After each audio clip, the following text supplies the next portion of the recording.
बिहार में चुनाव का बिगुल बजने ही वाला है और उससे ठीक पहले सरकार की ओर से योजनाओं की बरसात हो रही है। महिलाओं के खाते में सीधे पैसे ट्रांसफर, किसानों और युवाओं के लिए अलग अलग स्कीमें। लेकिन बड़ा सवाल यह है कि क्या इन घोषणाओं से नीतीश कुमार की छवि बदल पाएगी?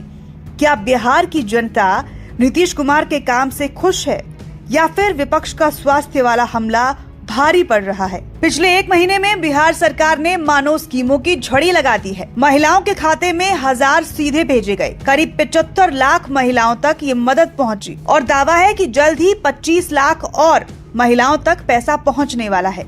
सीधे शब्दों में कहें तो सरकार ने लोगों की जेब में पैसा डालने का काम किया है। अब सवाल यह है कि क्या ये वोट बटोरने की रणनीति है या फिर जनता तक राहत पहुंचाने का ईमानदार प्रयास? क्योंकि बिहार की राजनीति में ये पहली बार नहीं हुआ। चुनाव से ठीक पहले योजनाओं का ऐलान करना एक पुराना हथियार है। अब आते हैं असली मुद्दे पर। जनता नीतीश कुमार से कितनी संतुष्ट है? सी वोटर के सर्वे के मुताबिक फरवरी में नीतीश कुमार के काम से संतुष्ट लोगों की संख्या थी 58%, लेकिन सितंबर आते आते ये आंकड़ा बढ़कर 61% हो गया। मतलब साफ है, तमाम आलोचनाओं और विपक्ष के आरोपों के बावजूद जनता का एक बड़ा वर्ग मानता है कि नीतीश कुमार काम कर रहे हैं। हालांकि 38% लोग अब भी असंतुष्ट हैं, यानी चुनावी जंग आसान नहीं है। विपक्ष का सबसे बड़ा हथियार क्या है?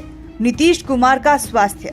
विपक्ष लगातार कह रहा है कि सीएम जी बीमार रहते हैं, अब उन्हें रिटायर हो जाना चाहिए। लेकिन जवाब में एनडीए ने सीधा संदेश दिया, चेहरा नीतीश कुमार ही रहेंगे। योजनाओं की घोषणाओं में भी नीतीश खुद मौजूद रहे और यही मैसेज दिया कि मैं एक्टिव हूँ, पूरी तरह से मैदान में हूँ। अब सवाल यह है कि जनता विपक्ष की इस दलील पर भरोसा करती है या नीतीश के काम पर? सी वोटर सर्वे ने एक और दिलचस्प तस्वीर दिखाई। जब लोगों ने पूछा कि आपका पसंदीदा सीएम चेहरा कौन है, तो नतीजे ये आए। तेजस्वी यादव 36%, प्रशांत किशोर 23%, नीतीश कुमार 16%, चिराग पासवान 10%, सम्राट चौधरी 7%। मतलब साफ है, इस वक्त बिहार की जनता में तेजस्वी यादव सबसे पसंदीदा चेहरा बने हुए हैं। लेकिन यहाँ एक ट्विस्ट है, भले ही पसंद में नीतीश तीसरे नंबर पर हों, लेकिन काम से संतुष्टि में उनका स्कोर 61% है। ये डबल तस्वीर बताती है कि जनता उन्हें सीएम मटेरियल भले ही ना मान रही हो, लेकिन उनके काम को नकार भी नहीं रही है।